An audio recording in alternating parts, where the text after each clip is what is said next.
Hello, everyone. Today is Saturday, May 9th, 2020. I'm Bob Diebold, Vice Chairman of the Committee for the Global Endeavor. Today, we continue with Phase 7 and our 37th webinar in our series of webinars on the topic, Comparing and Contrasting the True Teachings of Jesus with the Traditional Tenets and Practices of Organized Institutional Christianity. This is topic 8 in the study guide called Revelation Revealed. Neil Waldrop is the author and also the chairman of the committee. I'm turning this webinar over to him now. Neil. Thank you, Bob. We are indeed at a pivotal moment in our discussion on this topic. I'm perhaps exaggerating in the sense that there have been many pivotal moments, but I believe that the discussion today will correspond to a truly vital understanding pertaining to the instructions that Emmanuel gave to Michael before Michael left Salvington. For those of you who may not have been following our series, I should explain that it is based on a long document, Revelation Revealed, that I wrote in the middle of 2016. But that today we will be concentrating on a supplement that I wrote in the middle of 2019. That supplement is called Living the Real Religion of Jesus. If you do not have these documents available to you, I believe you would find it considerably easier to follow our discussion if you download them. And you can do that from the website of the Committee for the Global Endeavor, www.globalendeavor.net. I say again, www.globalendeavor.net. In this citation, the word global endeavor is treated as a single word without any space or punctuation in the middle.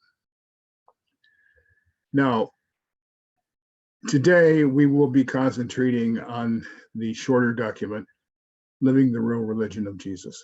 And so if you want to economize and merely download that document, that would be sufficient for today. Since you do not have an option of asking us a question while we were conducting our webinar, we offer you the possibility of sending us in a question or two by email. If you wish to do that, you would send it to the email address listed at the bottom of the homepage of the website that I mentioned before. And that email address is info@globalendeavor.net. If you send us a question, we reserve the right to edit the wording. And if we do choose to use your question during some future broadcast, you would get an answer from all the participants that day, not just from me personally. So now we will proceed. We are on page 13 of the topic, Living the Real Religion of Jesus. And this discussion on page 13, formal question K, pertains to the third paragraph of the instructions from Emmanuel to Michael that we have been discussing. For the convenience of the participants, I circulated a separate document that encompasses this question. It encompasses the paragraph from Emmanuel's instructions, and it includes a number of other quotations from the Urantia book that I think are useful in order to discuss this question. So I know that all of you participants have that document to hand, and I would proceed to turn to it. The first paragraph on the first page of that document is excerpt from Emmanuel's instructions to Michael of Nebadon shortly before he left Salvington in order to launch his bestowal mission in the human form of Jesus of Nazareth. George, would you read that paragraph of the instruction? Sure, just had to unmute myself there. Okay, number 5, as you may see fit, you are to identify yourself with existing religious and spiritual movements as they may be found on your rancha, but in every possible manner seek to avoid the formal establishment of an organized cult, a crystallized religion, or a segregated ethical grouping of mortal beings. Your life and teachings are to become the common heritage of all religions and all peoples. Thank you. Now, this is formal question K, and I will proceed to read it. It is excerpted from page 13 of my document, Living the Real Religion of Jesus.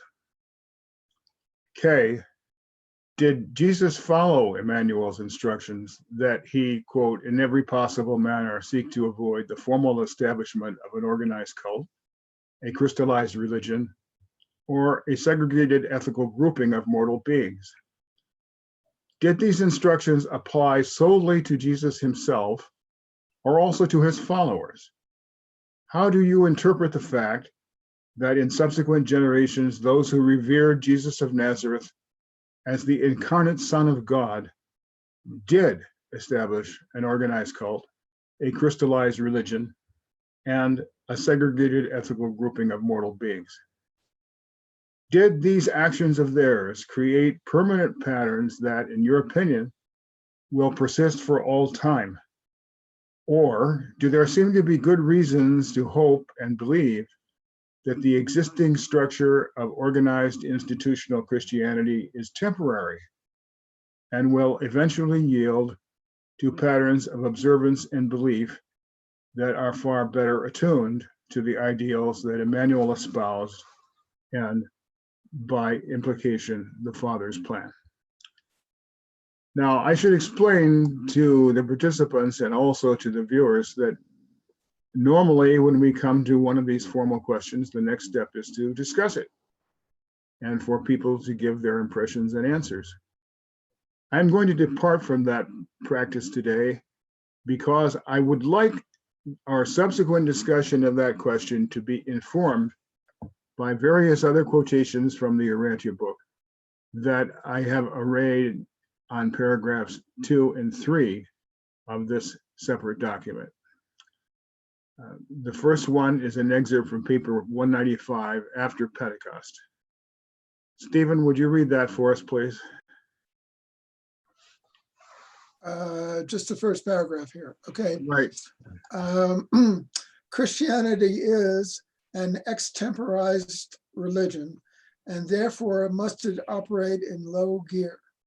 High gear spiritual performances must await the new revelation and the more general acceptance of the real religion of Jesus.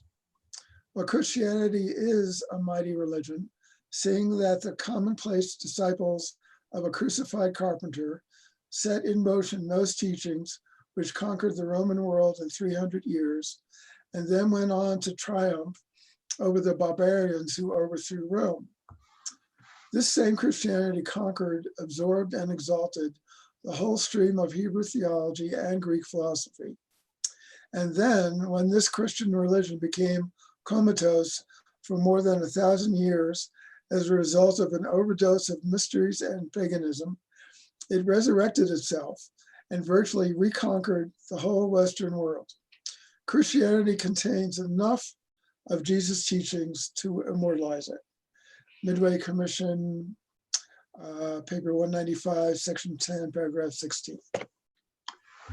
Thank you. This is a very rich paragraph and has many dimensions to it. I think we could spend a considerable amount of time on it, and probably we will. My primary reason for bringing it to your attention is the first sentence, which I have highlighted in bold for the sake of this excerpt. Christianity is an extemporized religion and therefore must it operate in low gear. Well, extemporized is a fairly learned word that comes from the construction ex tempore, from the time. It is an unusual term for most people. They would be more familiar perhaps with improvised, which seems to me justified also. In earlier parts of my document, Revelation Revealed, I proposed a colloquial paraphrase that extemporized religion means they made it up as they went along.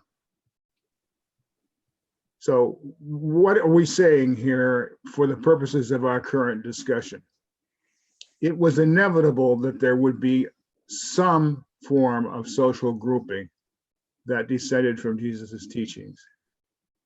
But the actual form that developed over the centuries was not inevitable, was not necessary, because it was extemporized, it was improvised.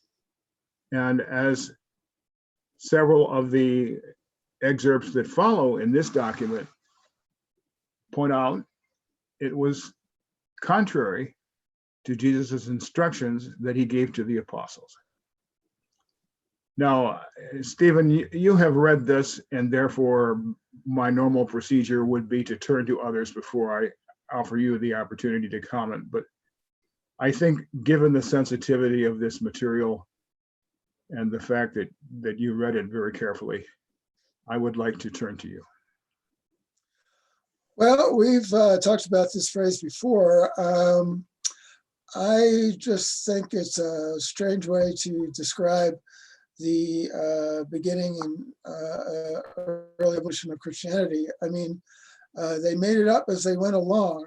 I mean, it's not like normally we would expect it to be spit out by a computer according to some algorithm. Of course, they made it up as they went along. What other option did they have? But they didn't make it up out of whole cloth. They used existing traditions, mostly Jewish and Hebrew ritual and theology, and that's what started Christianity on the path that it later took. Now, it evolved in certain directions because of its location in the Mediterranean area. Oops, somebody's phone is ringing. That's mine, just ignore it. Okay.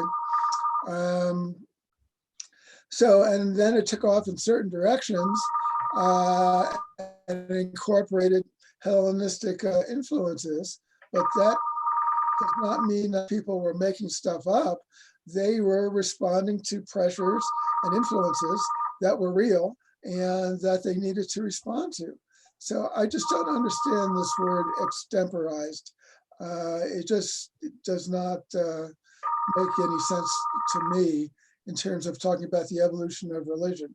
Either all religions are extemporized or no religions are extemporized. And in either case, the word doesn't hold a lot of meaning to me in this context. Thank you. I would try to return to the semantic question of the word extemporized in the sense of the emphasis in that word being on the fact that it came out of a number of decisions that occurred at various times, that the leaders and theologians of the Christian church made decisions. And as they made those decisions, they inevitably moved farther and farther away from the true teachings of Jesus. Okay. Francois, would you like to comment, please?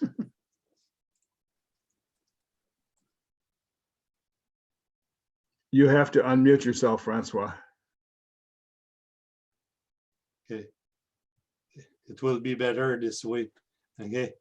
I think that the fact that it is extemporized with that definition, it explains the success, why it has been successful, because you are listening what your customer says, and you accommodate to please to a large amount of people. So you have to adjust and make compromises.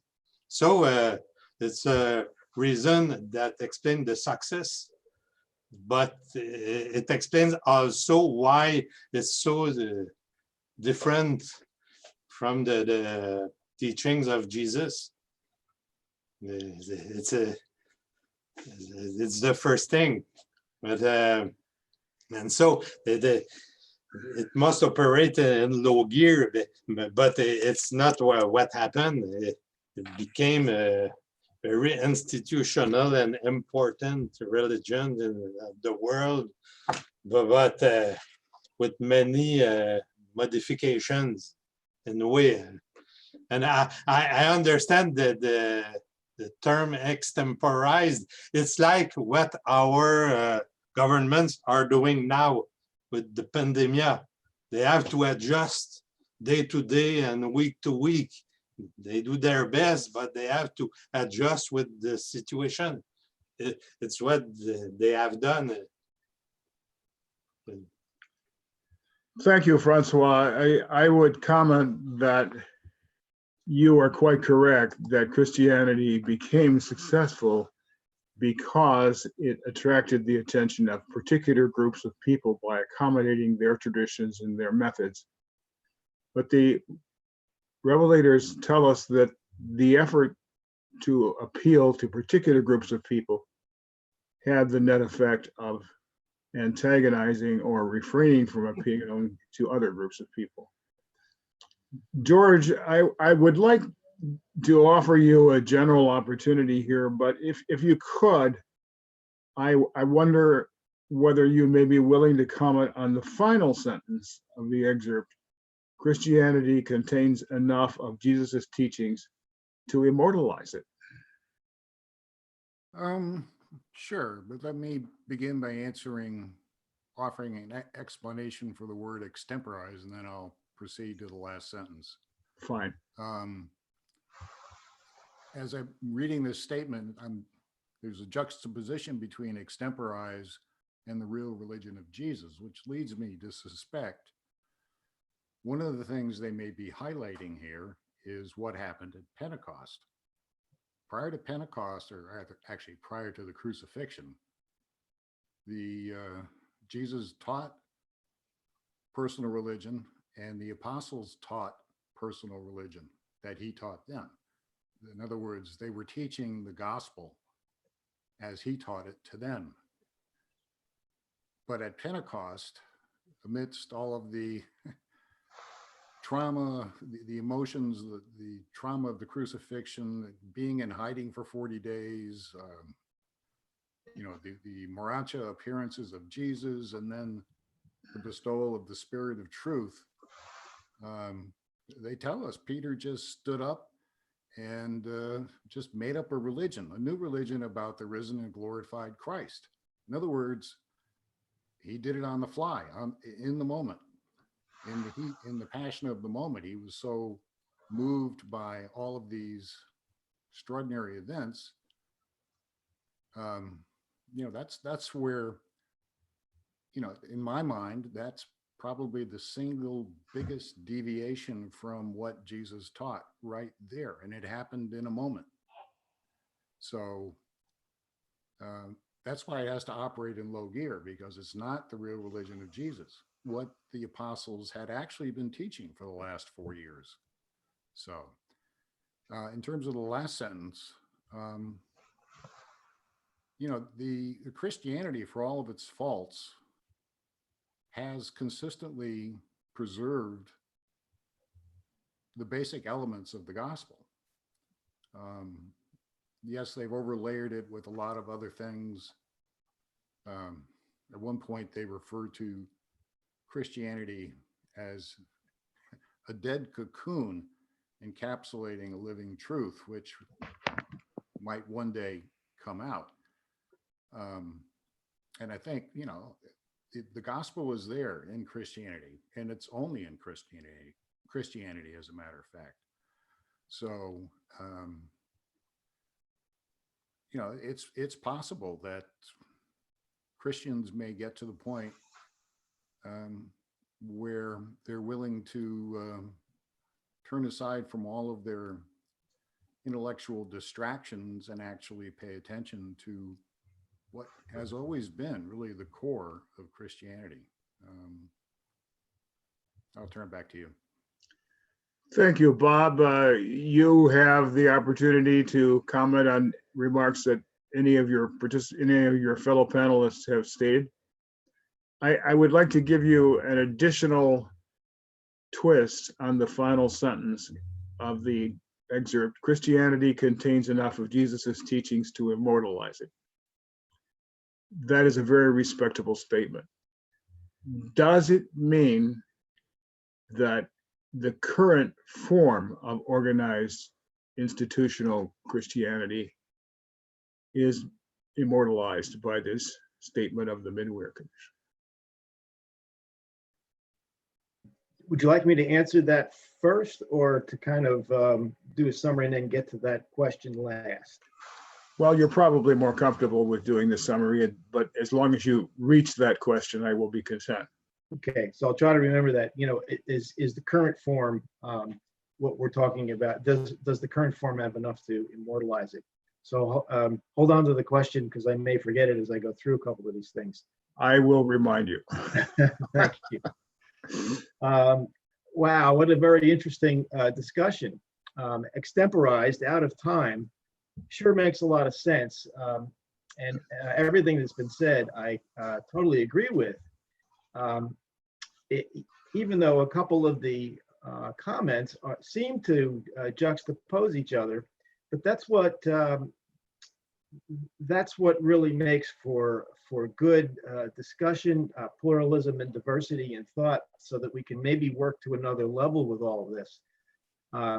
We do have, you know, if you look at the paragraph, the Midwear start out with extemporized and they finish with immortalized. So there's just a very interesting beginning and ending in that one paragraph. I did take a look at the word extemporized just out of, I did a quick Google here. It's kind of interesting.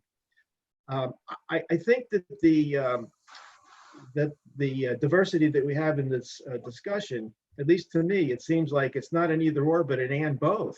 You know, Steve's point that, well, you know, Steve, I'm going to paraphrase what I heard, is that they didn't have much of a choice. They really had to make it up as you go along. In those sorts of words, and maybe that's a little too strong, but that's kind of what the word means. Extemporized says compose, perform, or produce something such as music or speech without preparation, and improvise seems to be the synonym that makes most sense. There's a couple others: play it by ear or think on one's feet. So the way I see extemporized, out of the time, really makes a lot of sense. I do have to make up, if I'm in a jazz band, and you know, most of the work of the percussionist is to, you know, the drums, is to find where the changes in beat might occur and then match it. Everybody has to do that. So you sort of play it by ear. You're listening to it, and you're improvising, you're extemporizing. But extemporized, though, goes a little deeper than that, in the fact that I think that it's dealing with social conditions that are, you know, much larger than just either a speech or music or something like that. We're really dealing with all of society, all of Occidental and Oriental being just east of the Levant at the time, and also in the Levant, of course. So with that in mind, I think I don't think it's either or. I think it's an and both. I think they did make it that at least before the death of the apostles, they, as George says, they did stick to it as much as they could. But a lot of things happened. And I'm going to bring up an interesting article that I found that we were talking in the green room before you showed up, Neil. We were talking a little bit about the fact that these discussions tend to go deep, almost on a word, and that's where we are here today. I do want to mention two paragraphs and go back to something that Andre said last week. He said that Michael, when he got his mandates from Emmanuel, the Union of Days, before he went on his pistole, was that Jesus, Michael, soon to be Jesus, really knew all of this. I mean, he spent 200 billion years in paradise. It took him a billion years to go through at least the first 6 bestowals. These are not human understood times for us to really understand that. So obviously I think Michael certainly knew all of this. So when in paper 170, which is the paper about Jesus's determination of how he was going to use the term kingdom, there's 2 paragraphs that kind of come to mind, that sort of point to the fact that when he became aware of his divinity, he certainly realized a whole lot of stuff that Michael certainly knew. So the first paragraph is section 5, paragraph 12. It says, the master fully realized that certain social results would appear in the world as a consequence of the spread of the gospel of the kingdom. I'll just leave that one there. Then the very next paragraph says, paragraph 13, it says, Jesus foresaw that a social organization or church would follow the progress of the true spiritual kingdom, and that is why he never opposed the apostles practicing the rite of John's baptism. Kind of always, I thought about all of that because, here we are talking about a crystallized ritual. So let me go to what I was going to discuss, and now I'll get to your last question about the currency here. In studying, in trying to prepare, I should say, for these webinars, I mentioned this before. It does help to try and get a little bit deeper into some of these areas, and doing some extra reading is important. So typically, what I'll do is I'll take a look at some journals. JSTOR, JSTOR is the digital site that has every journal. There's 5,000 or so journals in this world, and one of the journals that I found was the Journal of Religious Studies. And in 1928, there was a very interesting article called "The Cult of the Early Church." Now, Jesus must have he certainly knew the conditions of the time. He selected Urantia as Michael, knowing what the conditions of the time were. And of course, it was a very interesting time, as paper 121 explains a little bit. The cult story of the early church is a very interesting article by Selby Vernon McCaslin, who was a professor at Abilene Christian at the time. And he brings up some interesting things about this idea of extemporizing. And let me just quote something here, because while Emmanuel says, by all means you should avoid a formal establishment of an organized cult, Michael must have known that at the time there was nothing but cults, certainly in the Levant and in the Occident at the time. What McCaslin says about cult, and this is it's the first one I've seen that really details this in a way that I think I can understand why the revelators used extemporized. He says the word cult as used here means the Christian movement in all of its aspects: its missionary activities, its ceremonies, its private and corporate devotional life, its experience, and its thought. He then says the cult story is always an important feature of religion, all religions. Going back to what Steve said, is that there was almost inevitable that stuff had to be made up, or it had to be improvised on the spot. The cult story is always an important feature of religion. In all primitive religions, it was the central feature, for that was the body of traditions which was most closely associated with their ceremonials. The cult lore was intimately bound up with the sacred ceremonials and partook of the same sanctity. It furnishes imaginative setting, which produces a dramatic illusion and emotional satisfaction. It was the verbal expression of the ideational process, a myth that describes the typical experiences of the social life. And because it represents real experiences, they were accepted without question from generation to generation. So here you have these newly minted teachers who have gone through an experience that no one on this planet would ever have gone, that will ever go through. And now they're going to have to face all of these mystery cults, paganism, a soon fractured empire, and they're going to have to try and present this dynamic religion. Well, what's the thing that they had to do then? And this is what he's saying, is that they had to take the passion, they had to take the events that they lived with and map them, marry them into this cult story, and substitute it, surrogate it. So obviously, going back to the original thought that I had, I am going on a little bit longer here than planned. Michael, and then Jesus, when he was finally human, obviously knew all of this and did prepare the way in many, many ways. We've talked about this before. So going back to going back to your curveball to me, could you repeat the question now? Well, I posed previously a request for general comments on the statement, Christianity contains enough of Jesus's teachings to immortalize it.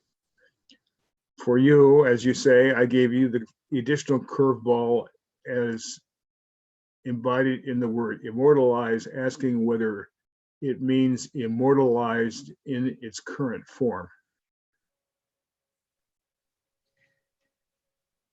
Yes, that's a tough question to get right off the top here. I think Christianity in its current form, which is segregated into multiple sects, essentially Catholicism and the rest, I suppose. This is right off the top here. I think that that those parts, and George kind of addressed this, as well as I could possibly address it also, is that there's, in its current form, it has evolved with a little bit more of a secular scientific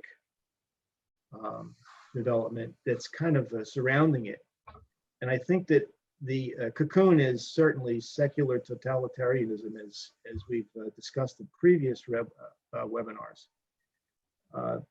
So the current form contains, I believe, a cocoon of secular totalitarianism, that this living part of it, which is really embodied in much of the documentation that had gone through. Certainly the Bible is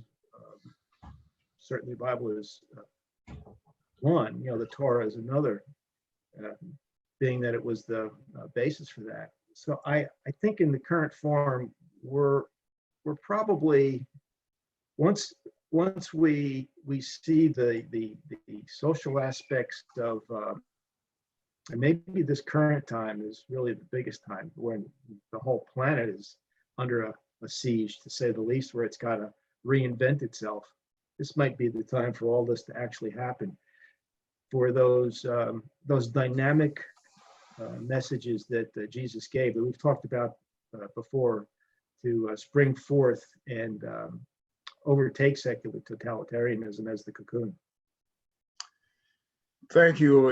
In effect, this question about immortalizing Christianity is very close to one of the strains of the overall question K, in which at the end of it, I talk about whether Christianity as it now exists is in effect temporary. But we'll have to consider that when we get there. I would now like to turn to the second quotation on the same page of the additional document. It is excerpted from paper 138, Training the Kingdom's Messengers. Francois, could you read that quotation for us, please? Yes, Neil. So Jesus endeavored to make clear to his apostles the difference between his teachings and his life among them, and the teachings which might subsequently spring up about him. Said Jesus, "My kingdom and the gospel related thereto shall be the burden of your message. Be not sidetracked into preaching about me and about my teachings. Proclaim the gospel of the kingdom and portray my revelation of the Father in heaven, but do not be misled into the bypaths of creating legends and building up a cult having to do with beliefs and teachings about my beliefs and teachings." Thank you. In effect, this is very close to remarks that I believe George shared with us earlier about the deviation that occurred on Pentecost Sunday, whereby the Apostle Peter launched into a new process. And I would revert to our earlier discussion. That certainly was extemporized, and I believe George used that idea as an example of an extemporization. So I will now revert to Bob, since he had the privilege of being the last speaker on the previous occasion. We will make him the first on this one. And the reason I would like to do that has to do with the question of inevitability. You talked about a cult, a development of doctrines and development of practices, development of observances. Was there something that you consider inevitable and necessary about this deviation that the Apostle Peter and others made by focusing on Jesus's life and stories about him rather than about his true teachings? Inevitable. Yes. I think in a word, that's the way I perceive all of that. You know what the idea of the fact that there was very little writing at the time. Peter had gone through a tremendous experience, and here he was, this new spirit of truth, which was the first time that that spirit, that field, embraced all of humanity on the planet. In fact, all of Lebanon, as far as I understand, did create a pretty big change because they noticed it. We're like fish swimming in the sea of the spirit of truth. We were kind of born into it, so we have a different perspective, I think, than if I'm a frog and I'm thrown into the water, for example, which is what I metaphorize that happened. So was it inevitable that that this whole preaching about Jesus and about his teachings? Yeah, I mean, it was because of this whole idea of the cult story. You have to develop to reach the masses, regardless of what happened to Peter there at Pentecost. The way that I think it forced it to be inevitable to move into the crystallization of the religion, into the segregated grouping, so to speak, and the formal organization, of a cult. Delving into that period of time, and we've kind of mentioned this before, was seriously important to be able to have a story about something. And here we have a story about the divine resurrection. What better way to go into the masses that already are dealing with a cult aspect, which is all of the sociability to be able to get converts to come out. I think it was inevitable, and I don't see any way around that. Over to you. Okay, Now, since you gave a very decisive answer, I will ask you to associate your answer with the phrase a social grouping and the church. One of the earlier excerpts that you read had to do with the fact that Jesus knew that there would be a social grouping. I think, and I offer to you for consideration, that a social grouping does not mean he knew that the church would evolve as it did. In fact, this paragraph that we have just read established that this is not what he wanted. True. When I go back to the paragraph that I read earlier from paper 170, Jesus foresaw that a social organization or church would follow the progress of the true spiritual kingdom. I have to believe that the Midwayers and the Melchizedek editor are probably speaking truth here, in that they know that Michael, who understood the entire environment that he was going to go in as a human, and until he got to the transfiguration, where he realized that all this was the case. It appears to me that he must have known that this was going to take place. The term foresaw, the Midwayers used the synonym of social organization or church. I suppose social organization is probably the better. And as we've studied before in previous webinars, this whole social organization took a few hundred years, to say the least, to be able to solidify into the parallelisms of the Roman Empire's hierarchy. Back over. Stephen, now for the sake of perhaps being inflammatory or at least stimulating,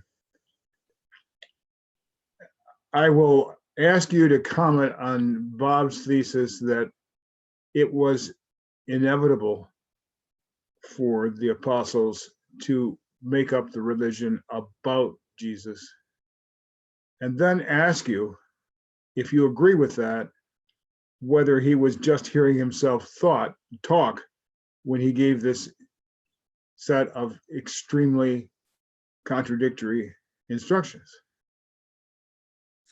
Well, first of all, I do agree with Bob that it was inevitable in all practical terms. And I will satisfy your need to be inflammatory by saying that the way it's described in this paragraph is virtually a setup. So let me ask you, how does one talk about Jesus' teachings and his life among us without talking about him when it's in the past tense? So just think about the distinction, the semantic distinctions that would have to be made in order to speak about Jesus' teachings and his life among us, and not speak about him and not put him into some narrative framework, which is what happened. It was virtually inevitable, and Jesus knew it was inevitable. And not only that, from the first excerpt we read, Jesus did identify himself with existing religious and spiritual movements, i.e. Judaism, and he was a practicing Jew. And of course, the disciples were also practicing Jews. So there was a ready-made framework for the apostles to explicate Jesus' teachings and his life among them. So Jesus did not just dissociate himself from Judaism. At the very opposite, he fully identified himself with most aspects of Judaism, not all aspects of Judaism, certainly not with how the temple was being run, but a lot of Jews were unhappy with how the temple was being run at the time. So Jesus was not unique in that way, but he did identify himself as a Jew, and Peter and all the apostles were Jews, And of course, they had that framework, and they were talking to other Jews at Pentecost, for instance. And so when they're going to talk about his life among them and his teachings, they had a ready-made framework in which to utilize. So I don't understand how one can extemporize out of thin air and not use the context in which Jesus lived. Of course, they had to use that context, and that's what they did. Well, that's interesting. I think the fact that Jesus drew on existing religious teachings as he saw fit is indeed part of the instructions from Emmanuel that we read in the previous webinar, or considered in the previous webinar. So I'm still struck with the apparent dilemma, or perhaps contradiction, of a conviction among some of our participants that Jesus knew that his instructions were going to be violated, but he said them. Francois, what do you say about that? I say maybe it was inevitable, but it was a pitfall. It was not what Jesus wanted, but he knew his apostles, and he knew that they were in a traumatic state. So the first time that Peter spoke, it was an outburst of emotion, but there was the pitfall, there was the trap, and he followed in it. So maybe the pitfall was inevitable, but it was not necessary. It should have been different. Thank you, George. I've saved you for the last because you commented in effect on this point in an earlier set of your remarks. But please feel free to elaborate or move in a direction that you are inspired to pursue because of the comments of some of your colleagues. Yeah, no, that's that sentence, avoid creating legends and building up a cult, having to do with beliefs and teachings about my beliefs and teachings, is very interesting. It really, if I just read that on the surface, what he's saying is, present my beliefs and teachings. Don't present your beliefs and teachings about my beliefs and teachings. It's a little bit circular, but it actually makes perfect sense as I think about it, because what he's saying is don't substitute your teachings for my teachings, which is pretty direct, actually. It's kind of an indirect way of saying it, but it seems like it's pretty direct. And, in fact, it's perfectly consistent with everything that was going on for the 4 years of the public works. He would teach the apostles, and the apostles would learn, and then they would faithfully present what he taught them to the disciples and to others. And that was the way it was working at the time he said this. So I don't think this would have at all surprised the apostles, but of course the apostles had no idea what was coming. Jesus did. So he was laying, as he often did, putting extra emphasis on something that appeared to be completely obvious. And yet, in other words, it just didn't occur to the apostles that it would be any other way. It didn't occur to them that they would make up a story and replace their story with what he taught them. It just didn't occur to him, but he's warning them, be careful you don't do that. And yet that's exactly what happened. So in that context, and as regards this issue of the apostles and subsequent followers of Jesus apparently, I don't know, what's the right word, defying, violating, contradicting his instructions, Um, in a technical sense, I think that's certainly true. But the thing I always try to remember is that Jesus not only gave all of Jesus' teachings and instructions were personal, they were directed towards the person or people in front of him, but there was another audience. There were 10 million worlds out there listening to everything he said. In other words, he wasn't just speaking to the apostles or to this world. His words were meant to be heard by 10 million worlds in all different states of development. So things that, things that puzzle us about, like when he says, don't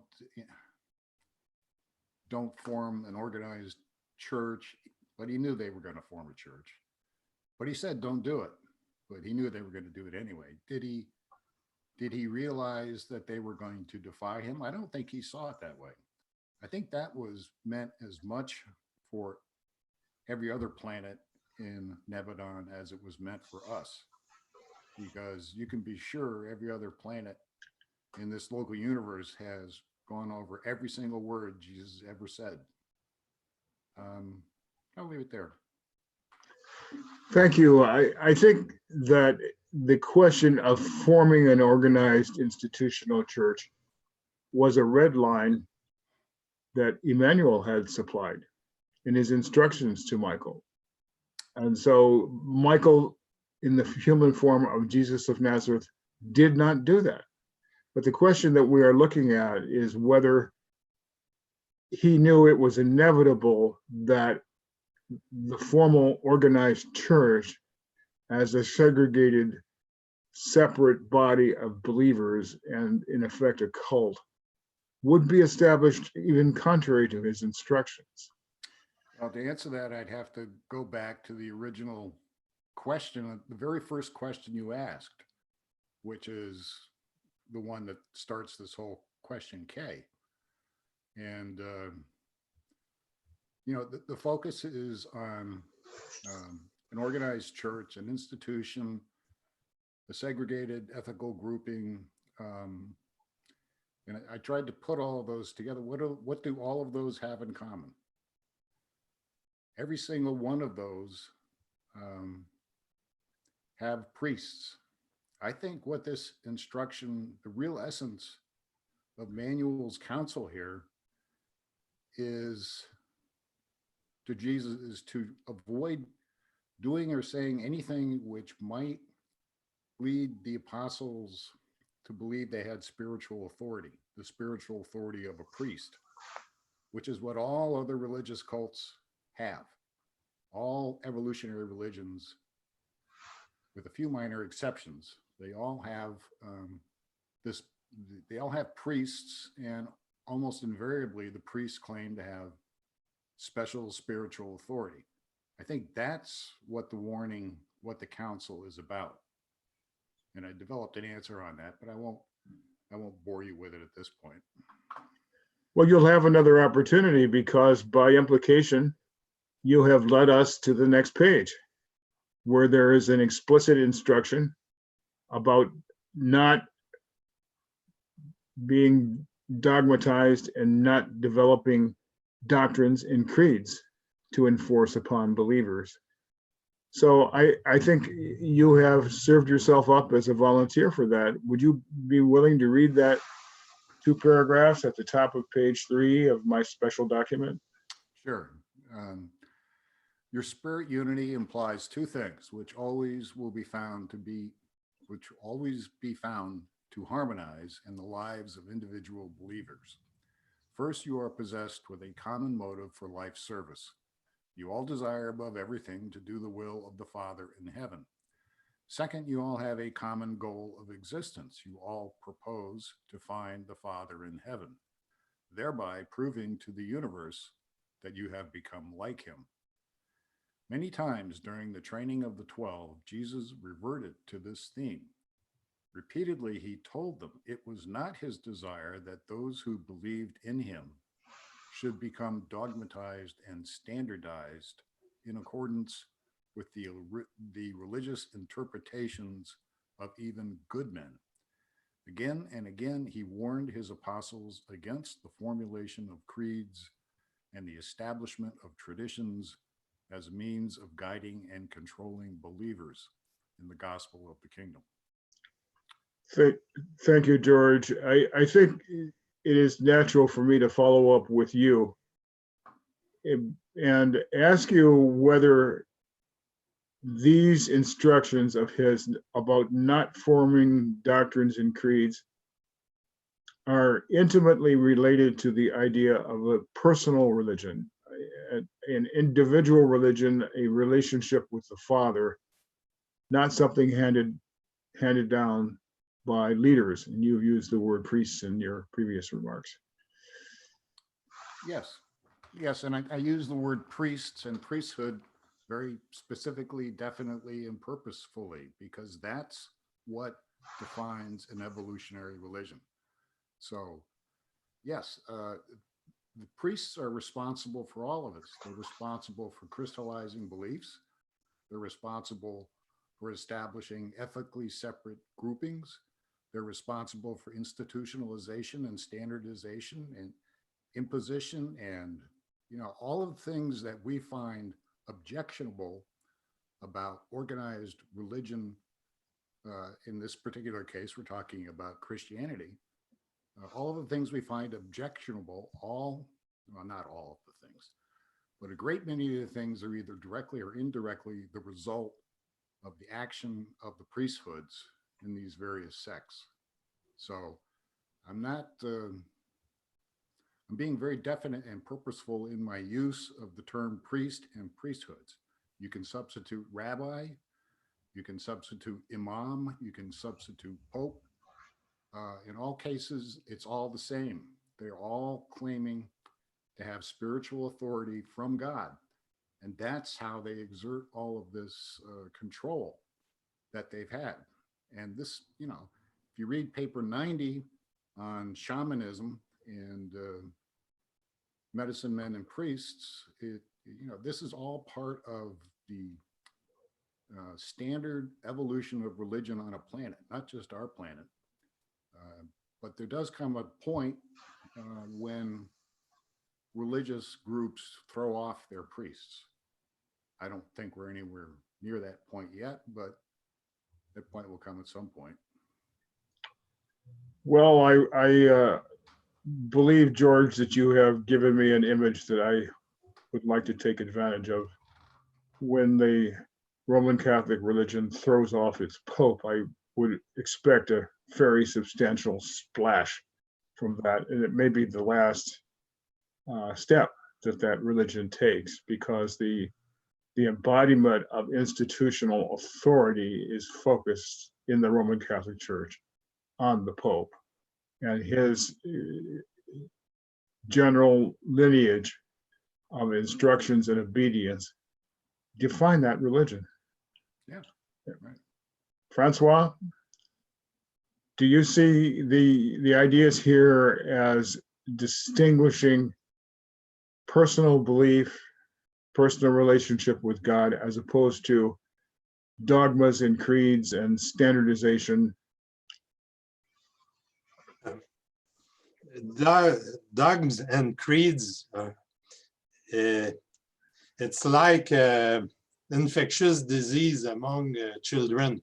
It's inevitable, but because for us it's 2,000 years, it's long, it didn't work. No, it's youth there.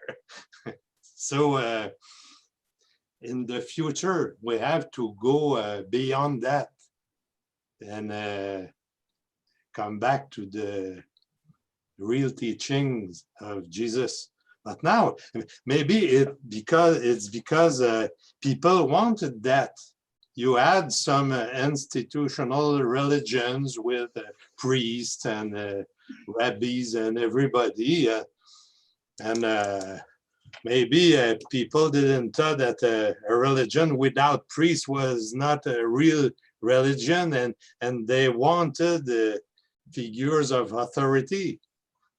So it's what the extemporated, so they give to the customer what he wants.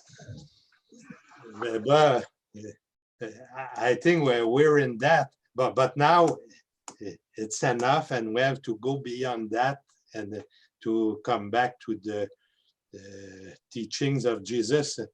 If just I come back to the sentence that the word immortalize, hey, it's because it's sure. I think it's a fact that we have to accept that Christianity contains enough of Jesus' teachings to immortalize it. Yes.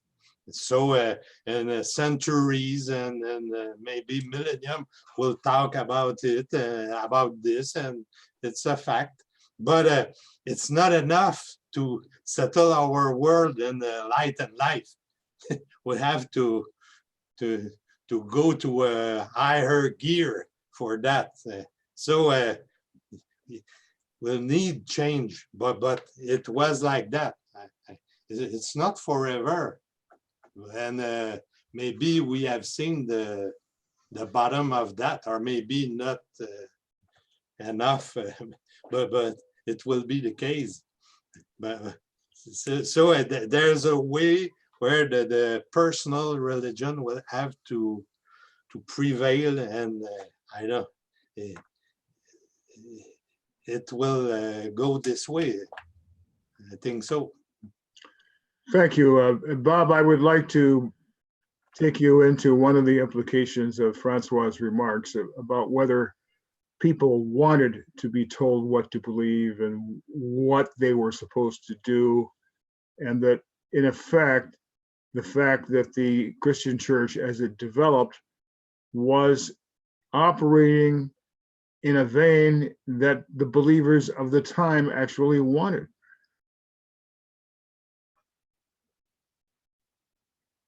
Okay. Whether the social milieu at the time, I'm just thinking in centuries here.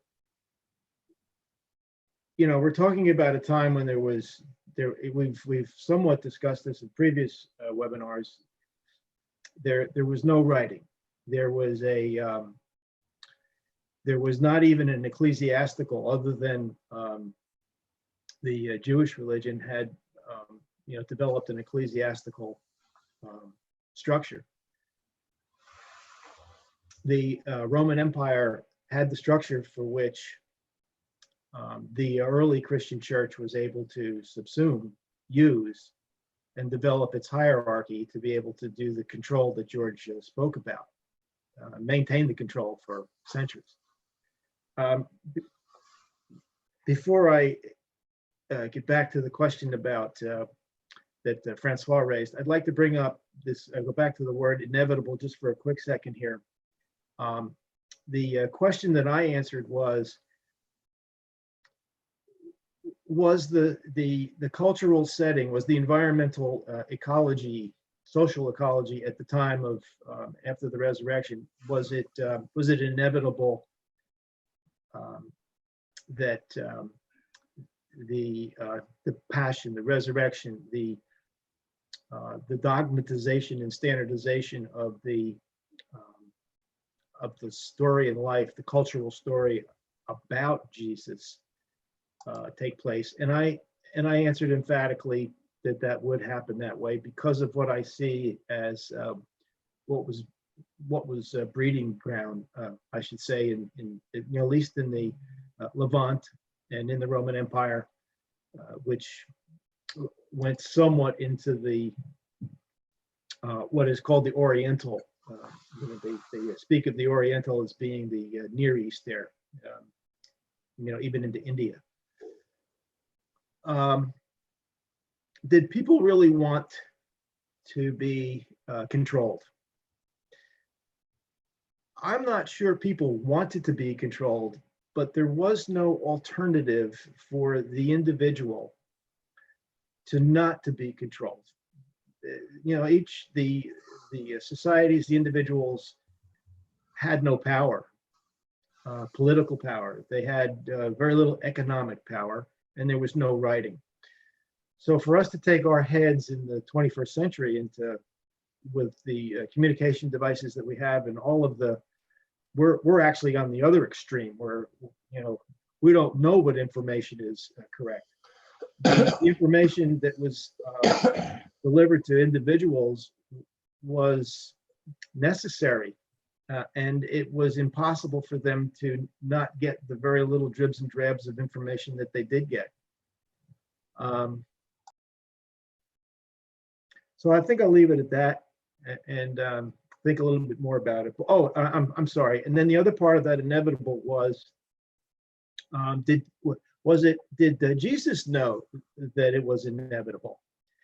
And I would answer to that, probably not. And I go back to this this paragraph that George just read, the second paragraph. There's three interesting statements in there, which lead me to believe that he may not really have known because of free will. It says many times during the training of the 12, Jesus reverted to this theme, the theme which was in the first paragraph, about the spirit unity. Repeatedly, he told them. Again and again, he warned his apostles against the formulation of creeds.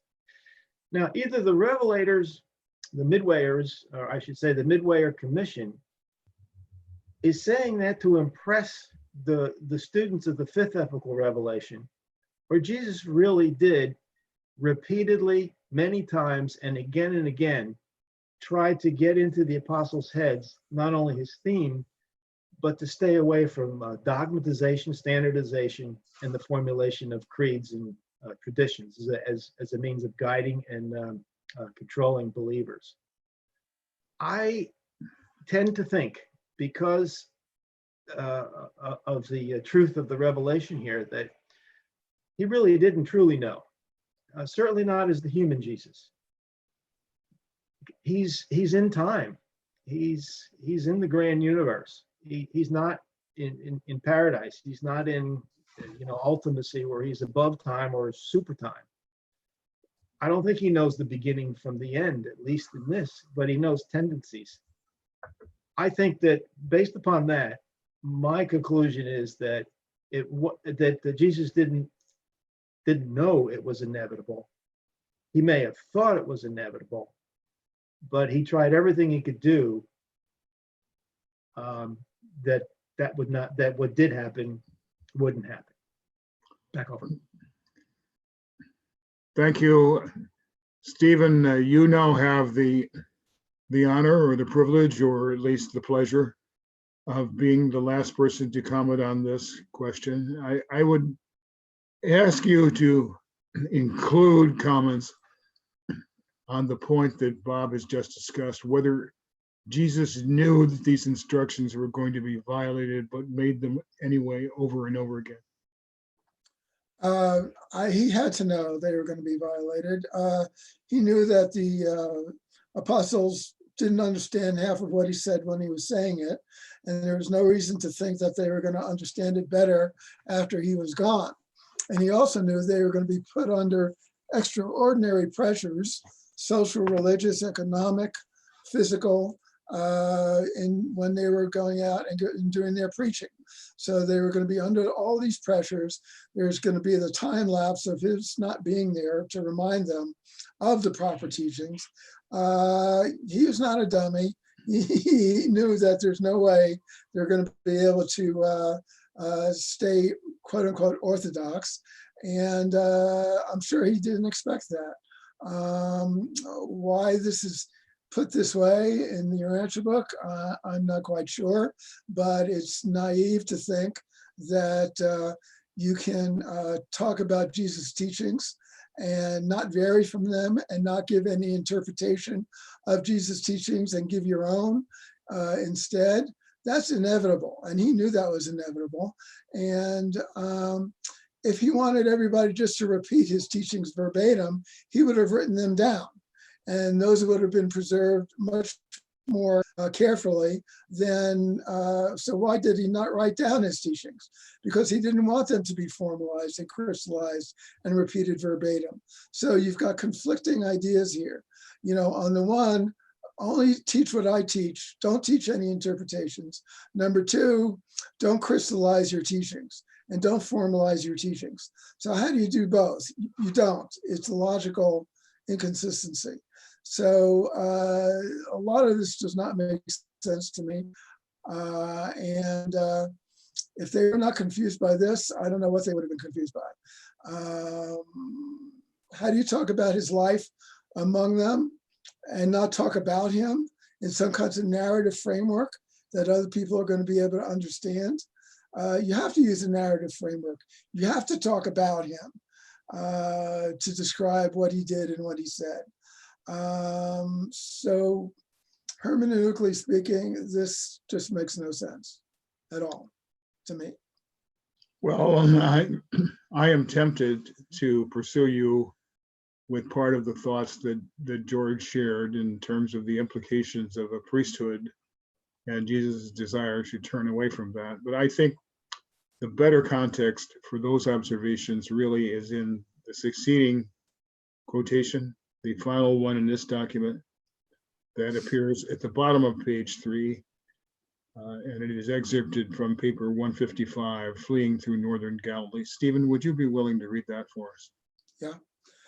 And Jesus went on to say, at Jerusalem, the religious leaders have formulated the various doctrines of their traditional teachers and the prophets of other days into an established system of intellectual beliefs, a religion of authority.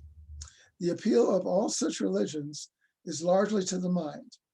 And now we are about to enter upon a deadly conflict with such a religion, since we will so shortly begin the bold proclamation of a new religion, a religion which is not a religion in the present day meaning of that word, a religion that makes its chief appeal to the divine spirit of my Father, which resides in the mind of man, a religion which shall derive its authority from the fruits of its acceptance that will so certainly appear in the personal experience of all who really and truly become believers in the truths of this higher spiritual communion. Paper 1729, paper 155, section 5, paragraph 12. Thank you. I would ask for comment on one of the relatively short statements in the middle of that paragraph. The bold proclamation of a new religion, a religion which is not a religion in the present day meaning of that word. It was not.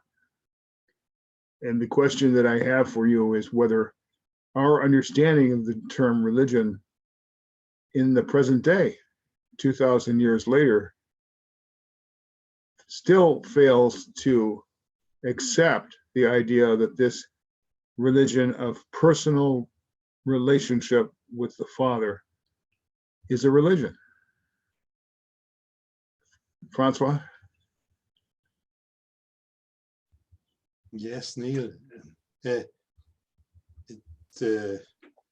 It's a religion which is not a religion in the present day, because it's not a real religion. There's no priest, there's no organization around that, but it's the core of the real religion.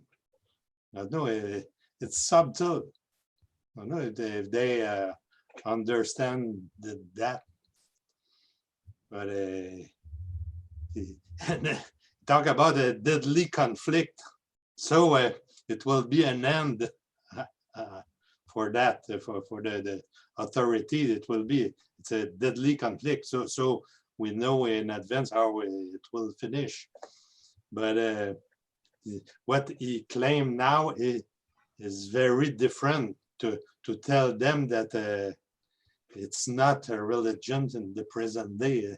It's because it's not a religion in their concept. at this moment. What was a religion? Priest, organization, authority. That's a religion. Well, let me push you just slightly and ask whether you think that this concept of a religion with priests, authority, doctrines, and so on is still the concept of religion that prevails in our world today. Yes. It's a fact, yes. So we have some conceptual work. I would not wish to call it missionary work, but we have some conceptual work to explain that the concept of religion does not require structure, authority, priests, or doctrine. Yes. It's what it means, yes. Okay.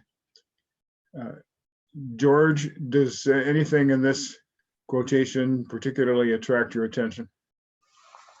Oh yeah, I focused on that same section, and I agree with what Francois said, and I'd even go a little bit further.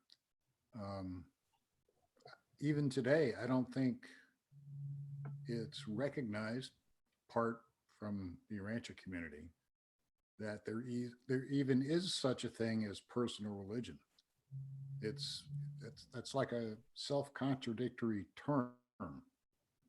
Religion is always a group, as commonly conceived. Religion is always a group. It always involves a group. There's no such thing as personal religion.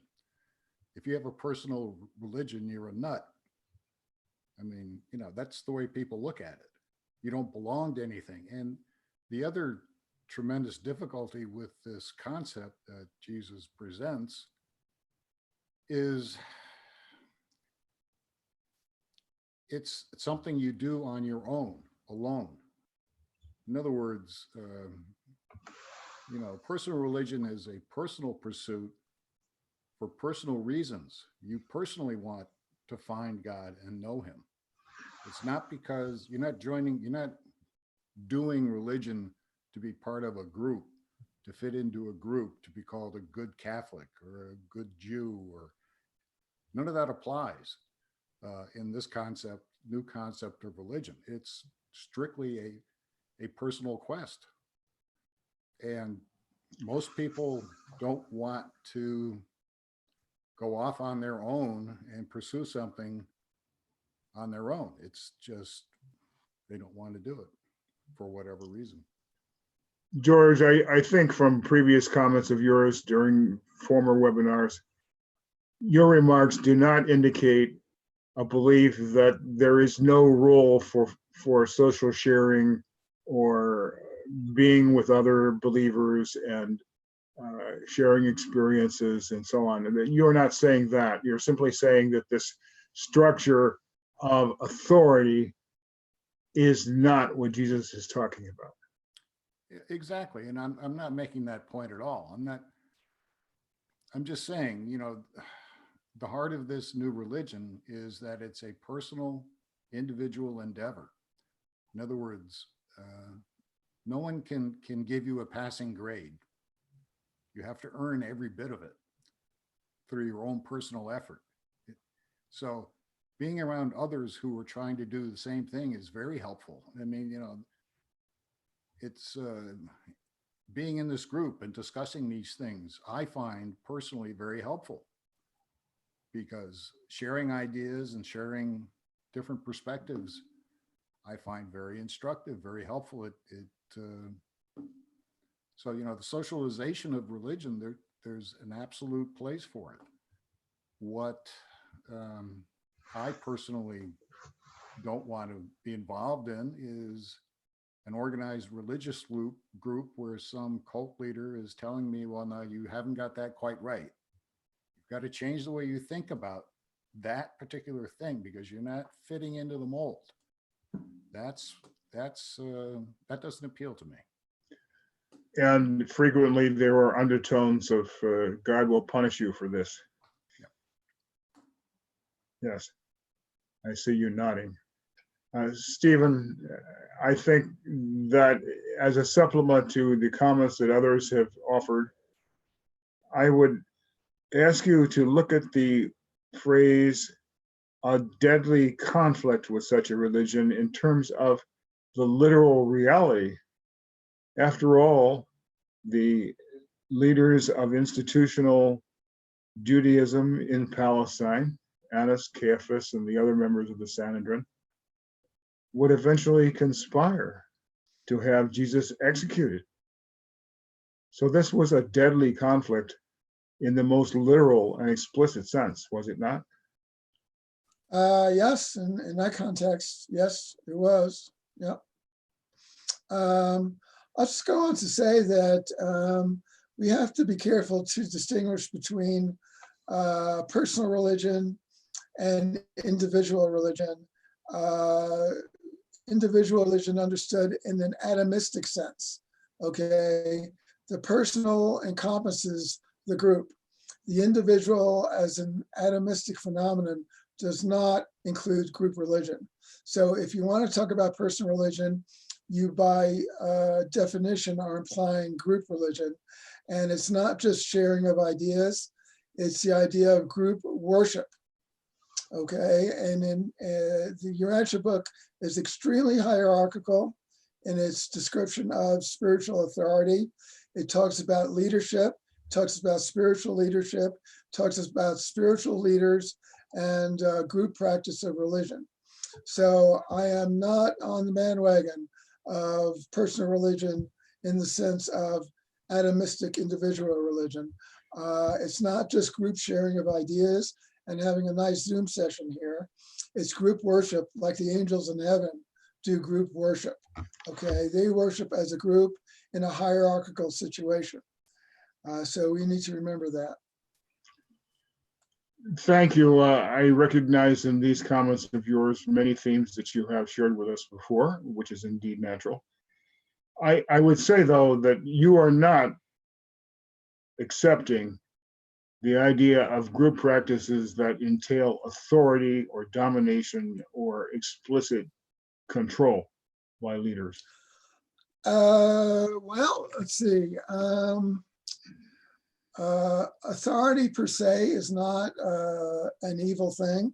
If that person has earned the experience or earned you know, if a person has gone to school and gotten special training and has special knowledge, they have a certain amount of authority like they would in academia or like they would in any other professional. So authority by itself is not an evil thing. It's how it's used in a group context. So if you're talking about control and mind control and punishment for thinking outside the box, that's a different thing. But if you conflate all of those things, if you conflate authority and hierarchy with control and domination and loss of freedom, then you're conflating too much, and you're really taking away from clarity of thought in the area of group function. Group function is much more complicated than just thinking about individuals or individual personalities. Groups are very, very complicated. They're social phenomenon, and you can't use the same terminology talking about individuals and groups. Thank you. Bob, I would like you to go back into the words that Jesus actually spoke and tell me whether you see in them the idea of group function in the description that Jesus, spoke about in the second half of the paragraph. For sure. Yes, Neil, for sure. I see this as not an either or again, but an and both individual and group. The fatherhood of God and the brotherhood of man, so to speak. David Cantor, in one of his articles, he said that he felt that the most important concept in the Urantia book throughout was the idea of personality. And the first part of that word, of course, is person. So the fatherhood of God is a personal relationship with God the Father, with the universal Father. But here's the and both in my perspective of all this. the idea of the supreme, which is new to the fifth epochal revelation, really gets into this idea of it's a personal universe where personality is prime. This idea of a personal cosmos is first laid out in the foreword of the book, and they make it clear to us that the future is discovery and exploration of the new realities where persons interact with each other. So this idea of personal, I think, has a dual role. It's like the god Janus. I'm looking forward to the Father, and I'm looking backward to the brotherhood, and both are seriously important. The fifth epochal revelation certainly leavens what Jesus was saying about the personal relationship with the Father, but at the same time, as we're talking about, the individual and then the group, I think both are terribly important. I can individually worship just by authorizing the worship. That famous process where the thought adjuster conducts the worship in behalf of our immortal soul and our mortal mind. But it's the interaction, it's the relationship between individuals.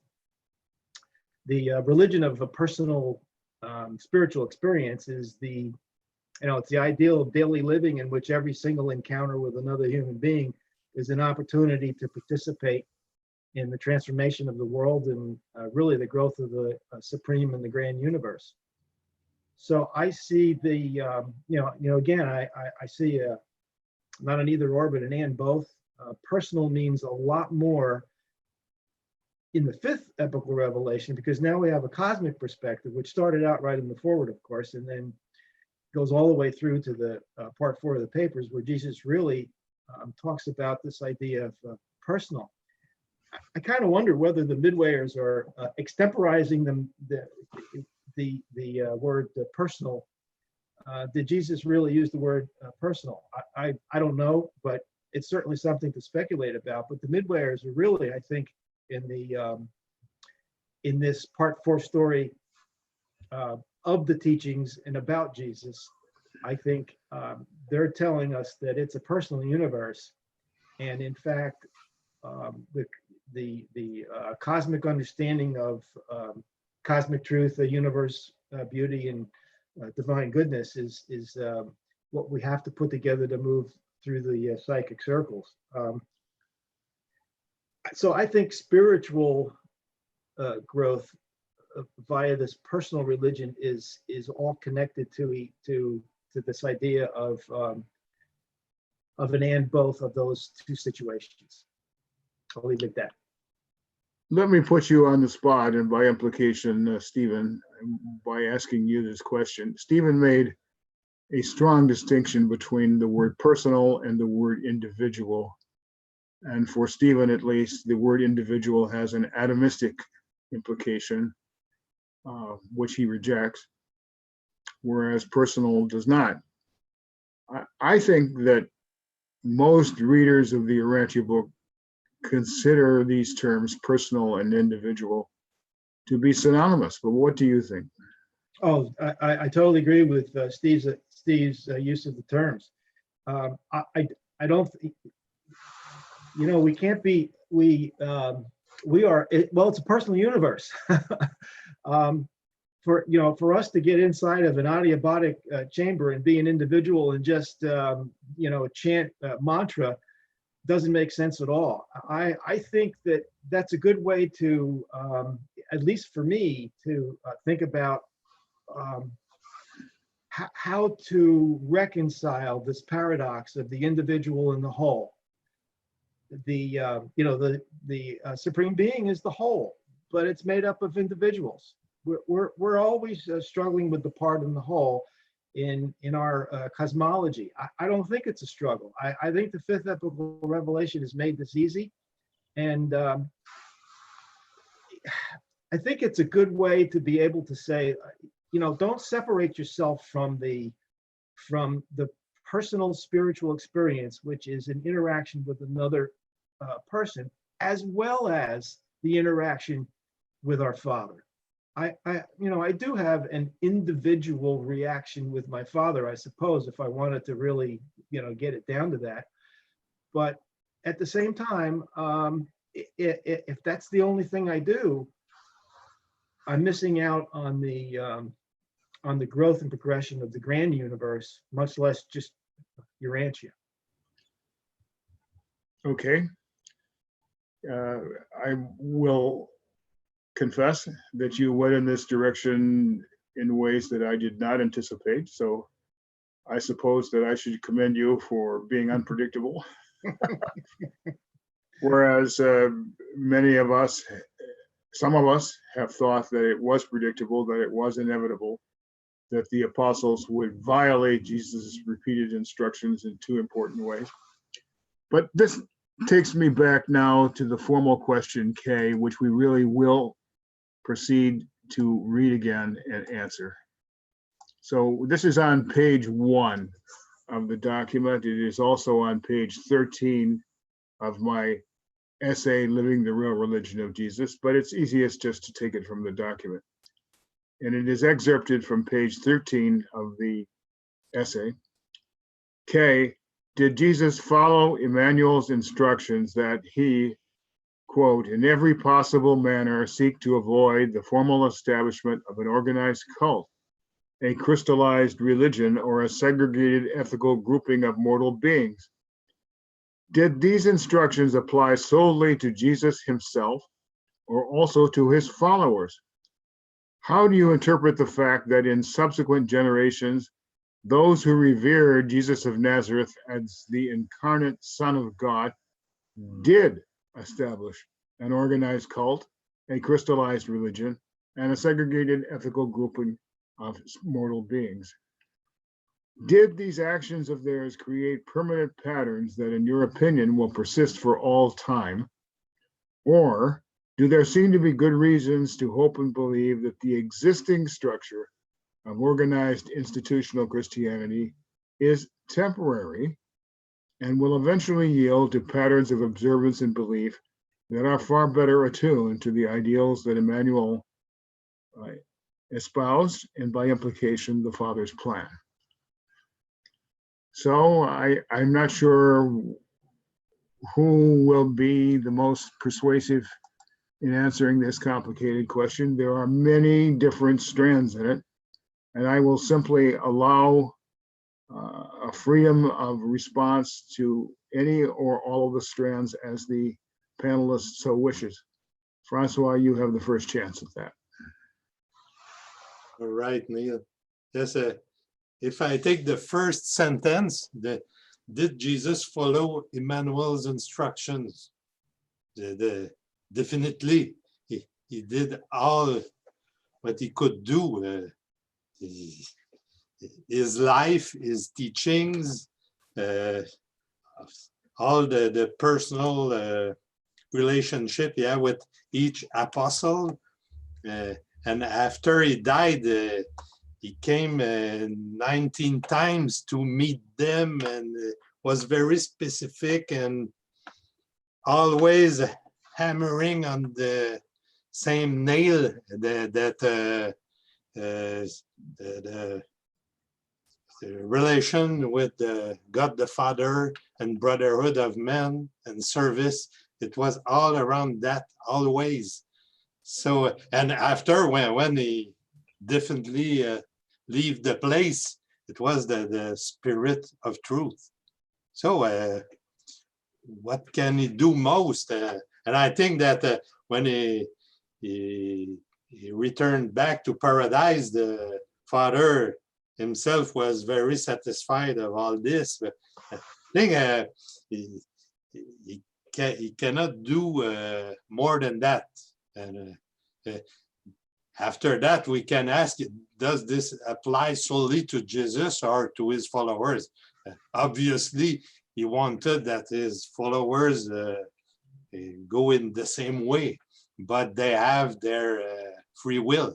So we cannot control everything they will do. They cannot do more, but he always respected the free will. So he cannot give orders or obliged to do something. It had to come from themselves. So, so how can we say about the fact that subsequent generations, I think they were not the first nor the last kids to revere their parents, but do the contrary of what they ask. I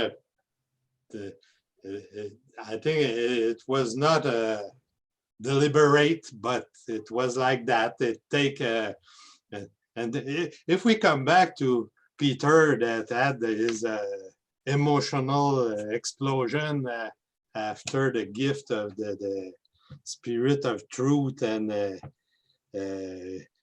had the desire to proclaim that Jesus is alive and everything like that.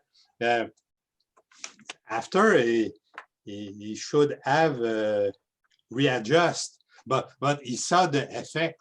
He saw the effect on the audience. It was powerful. So they got this way because after what they had to endure with Jesus' death, and now he is alive and it's very popular. It take this way, and after it's like George said, it's the first out of track that they have, but it continued this way. But I think they obviously they did the contrary of what Jesus exhorted them, but it will be temporary. I have the conviction that it will be temporary, and the reason is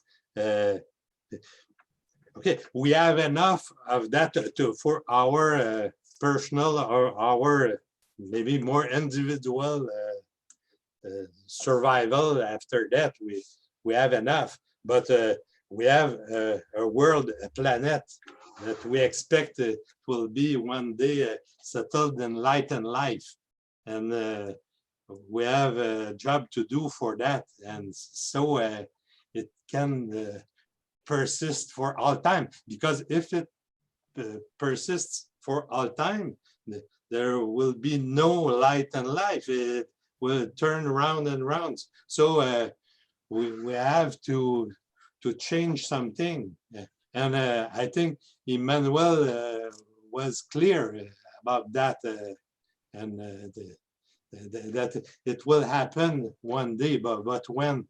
But it's not possible that it's forever, the institutionalized religion, like in his actual state. It can be. I'm done. Thank you. Bob, I would like to offer you the opportunity to pursue these comments of Francois about the word temporary and about the reality of institutional Christianity being temporary. It seems to me that we have an obvious semantic association with the word extemporized.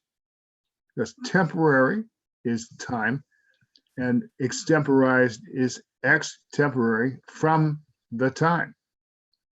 So the fact that Christianity was extemporized or improvised, at least in a semantic point of view, establishes that it is temporary. So is that the question? You can react to that question, or you can react to any aspect of the question on the page. Well, very interesting. Civilizations come and civilizations go. the one thing we've seen, at least throughout the fifth ethical revelation, is because of not only the rebellion and the default, was how civilization has not been stable over time. And on a normal planet, of course, civilization is pretty stable, at least the way that I see it. The civilization on a neighboring planet appears to have stabilized to some degree with very different structures. So yes, I think that the spirit of truth. Here's the other thought I had that I almost forgot. As Francois was talking about these temporary structures, I was thinking about the spirit of truth. The spirit of truth is designed to be able to provide not only the focus back to Michael / Jesus, back to the Christ Michael, but to be able to deliver truth in the contemporary, in the time frame of which contemporary society sees itself, and it demodulates that. I'm paraphrasing a little bit about all this, based on the currency of the intellectual, the material, the mindal, and the spiritual growth of societies. Each of the societies, the way I see it, each of the societies taps into the spirit of truth in that way that they're able to extract the truth from the spirit of truth, so to speak, and to build up a better cosmic picture of what we're dealing with here. So are these, I was going to take the part of the question here, will these patterns that had been set, will they persist for all time, or there seems to be good reason to hope and believe that the existing structure of organized institutional Christianity is temporary? It doesn't appear to be over time that these structures have remained fixed. It still seems like there's a scaffolding that's been built and it's going to be pulled away. That's just another way to metaphorize this cocoon and mortalization of Jesus's teachings inside of this cocoon. So I see them as temporary. Going back to our discussion about worship, worship is going to take very different, and has over time taken very different patterns and approaches. The scaffolding is still up; it hasn't been pulled down, but at some point the cocoon is going to open up, and this living truth will then have an opportunity to express itself. Over. George, I am not sure exactly which part of this question I should explicitly direct to you, but I offer you the opportunity to focus on any part that appeals to you. Well, I focused on the very first question. As I said previously, I think the essence of this council is to not foster priesthood surrounding his teachings. Priests are the ones who organize and administer religious cults. They formulate and crystallize religious dogmas. And then they claim to have spirit authority from the invisible world, from God. So, I found a couple of examples of this, really pretty striking examples, one of which we covered last week when you brought up the phrase, "What therefore God has joined together, let no man put asunder." That's that statement was falsely attributed to Jesus. He never said that. He said that the sentences preceding that about two shall be made one, and so on and so forth. But he never said, "Let what God has joined together." That was added. I'm not a scholar, so I don't know who added it or when it was added or why it was added. But this false attribution has been used by the church to justify its assertion that human marriage is a divine sacrament, like baptism or the Eucharist, you know, an event in which priests are the spiritual agents who impart the grace of God. And there's even a worse example relating to Peter's confession. In paper 157, after Peter says, you know, we recognize you're the living Son of God, Jesus says, upon this foundation will I build the brotherhood of the kingdom of heaven. Upon this rock of spiritual reality will I build the living temple of spiritual fellowship. But when you get to Matthew, it's completely corrupted. It says, thou art Peter, and upon this rock I will build my church. Christianity, specifically the priests, the priesthood, used this false statement to claim that Jesus gave Peter spiritual authority to found the church, which he never did. He didn't disapprove of it, but he certainly didn't give them spiritual authority to found the church. And then in almost the next sentence, Jesus goes on and he says, to you and your successors, I now deliver the keys of the outward kingdom, the authority over things temporal, the social and economic features of this association of men and women as fellows of the kingdom. In Matthew, this is utterly corrupted. It says, and I will give unto thee the keys of the kingdom of heaven, and whatsoever thou shalt bind on earth shall be bound in heaven. Complete fabrication. We don't know, you know, again, I'm not a scholar. I don't know who, when, or why it was added. But this has been used to justify, Christianity has used this to justify their assertion that they've been given spiritual authority by God. You know, the popes have used this, the priesthood has used this, and we might think it's a little silly in this day and age, but we've only recently overcome superstition. You know, you might remember for up until a few hundred years ago, superstition ruled this world. So, you know, Jesus followed Emmanuel's counsel. He taught personal religion to the apostles, but he never gave them spiritual authority. He taught them to be teachers, not priests. And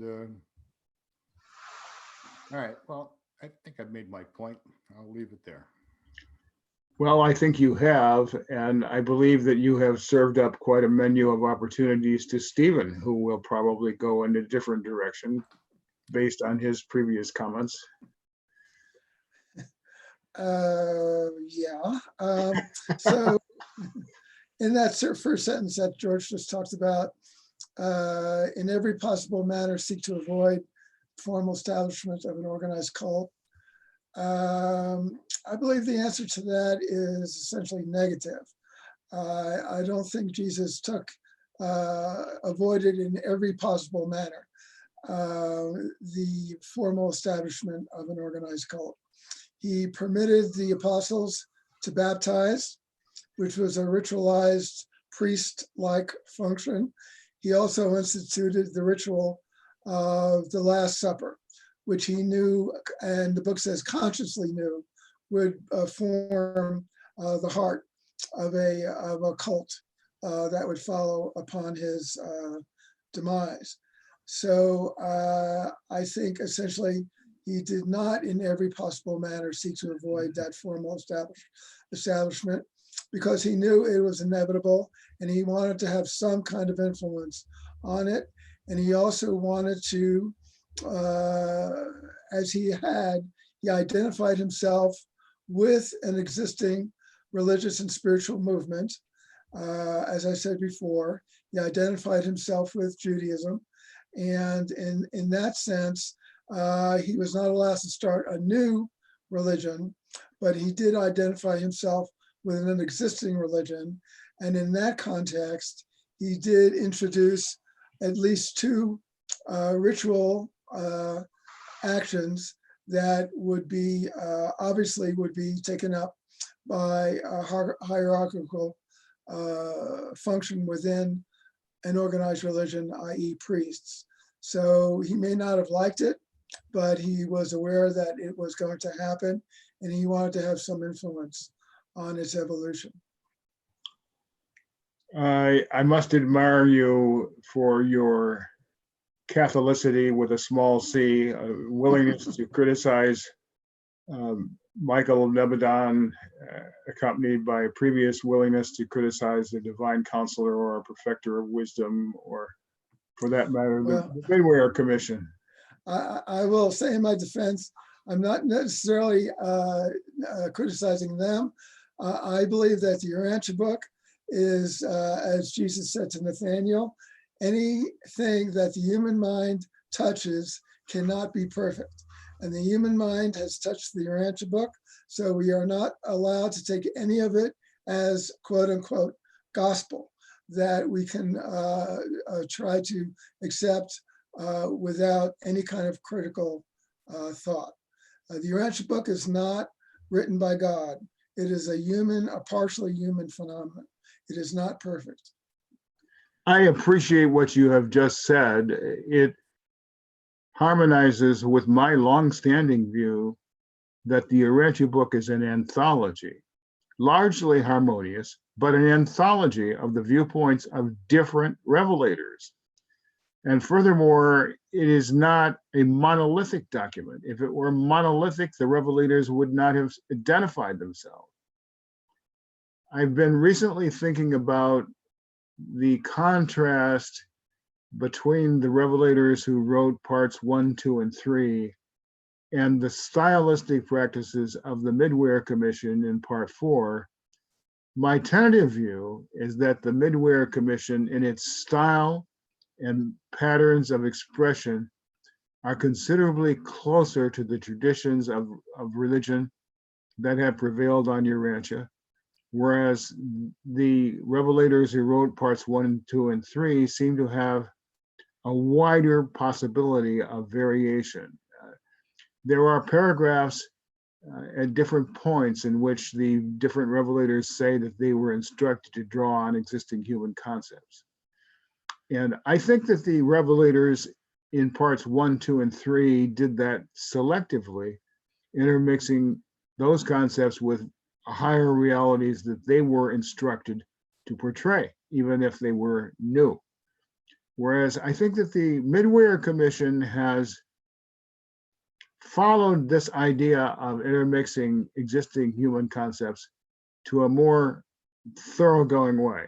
And I'm wondering if there might be a utility in a study at some point of the distinction between the style and approaches used in the different parts of the Urantia book. I'm just putting that out there as a thought. I have not done it. I probably will not do it because I have other concepts on my plate.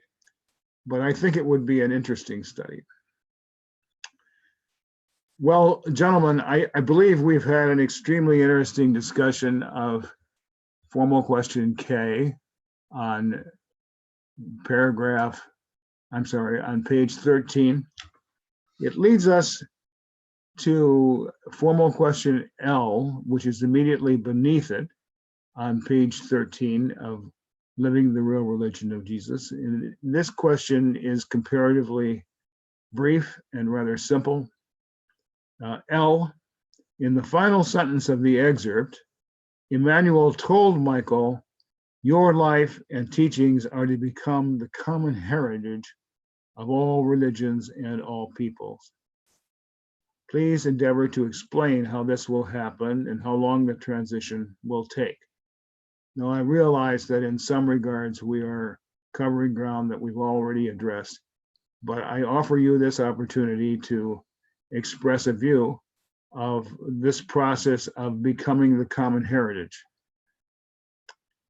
George? Well, the simple answer is the Urantia book has already done it. I mean, you know, this is the common heritage, at least on this world. We have the Urantia book, so it's already been done. It just needs to be shared. Well, that is a simple answer, and I think your colleagues will probably come up with something different. That's fine. Bob? Neil, I have to stick with the same answer I gave a couple of webinars ago. For some reason, we had gotten to this, and I think Andre called it the most out of the box thought of the day. I stand by it, and my thought is that because I started with the research of all peoples, and the use of all peoples to me leads me to believe that statement has to do with the 10 million or the 7 million to be inhabited planets that will be part of Nebanon in the future.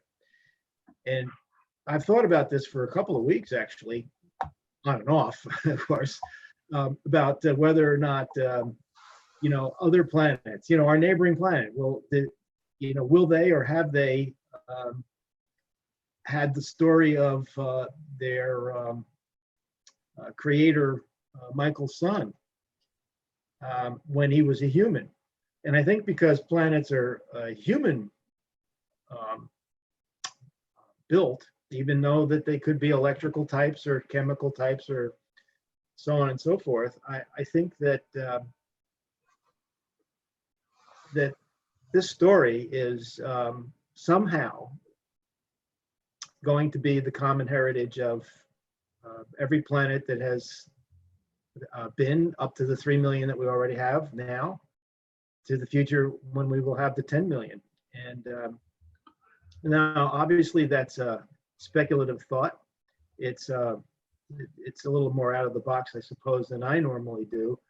But I believe that's where this is leading. That I can't imagine that Michael, who spent 32 plus years as a human, is not trying to develop an inspiration for all the rest of the planets in his local universe. And that's how I come to that conclusion. Over. Thank you. I will refrain from giving an answer as to whether this comment was more out of the box than your normal product, but maybe it was. I don't know. Stephen, your turn. Right. Okay, we're talking about L. All right. I hate these questions about the future because the truth is I have no idea. Yeah, please, Dave, how this will happen. It will happen gradually. How long it will take, I haven't the slightest idea. If I give you a number, it's irrelevant. So I'll just leave it at that. I'm not a prophet. Thank you, Francois. In a previous webinar, I commented in an interchange with Marvin that common heritage does not necessarily mean that all religions have disappeared. It can mean that these elements have been integrated into these other religions, and that is implied by the nature of the statement. How do you look upon this? Yes, all religions, it's the elephant in the room in this sentence. It's very important because he didn't say your life and teachings will prevail when there will be no more religion, the common heritage of all religions. So for Emmanuel, there will be many religions, and they will share this common heritage. That's the first thing. This sentence is not a wish, it's a statement. So sure that it will happen, but when and how, all I can say on that, sure that I did ponder about that on that, and I think it's more a questions of conditions or requirements that need to be met, that timeline. There's no timeline. We we have the example of conditions with the pandemic. In December, nobody can talk about that, and now the conditions are there, and it's the whole world is in that. Maybe the same thing. It may never happen if it continues this way, but if the requirements are met, we can assist to a viral outcome about that, and it can be fast. And there's a lot of conditions, physical, mental, reduce the poisons, reduce the poverty, the decrease of the authority of the religions. Maybe it will need an improved ability to speak freely about spirituality. That's not the case now. And without taboos, and maybe people can talk about their experience. It will, but it will need an upgrade in the how can I tell that,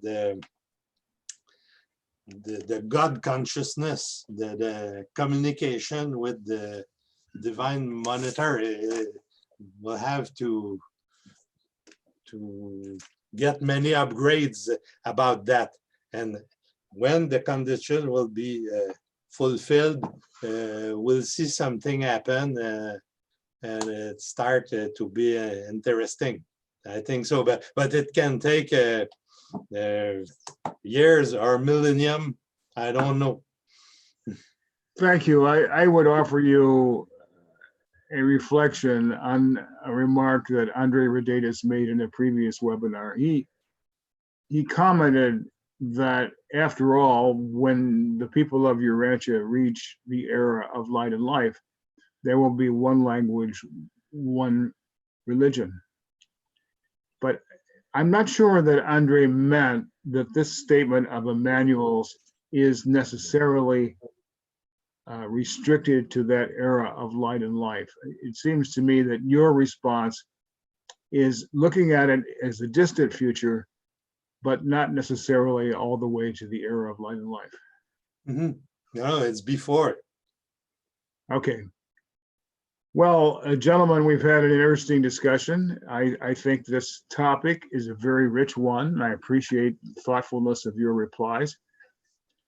I offer any of you the opportunity for concluding comments if you wish to take the opportunity. I see no one leaping to accept that offer. And therefore, I will say that we have concluded our webinar for today, and that on next Saturday, the 16th, we will continue with the text in the bottom half of page 13 of Living the Real Religion of Jesus, which is in effect a switch in gears, because it starts talking about the timeline involved in Michael's teachings and their receptivity over millennia, and where this will lead when human beings will be willing to set aside their affiliation with organized institutional religion on the understanding that it will not happen immediately. So there we are, gentlemen. I think a very interesting program for our next webinar, and I bid you a good day. Thank you. Well, Neil, you seem to have gotten stronger as the program went on, so that's a good sign. Thank you. Thank you. All right, bye. Take care. Bye-bye.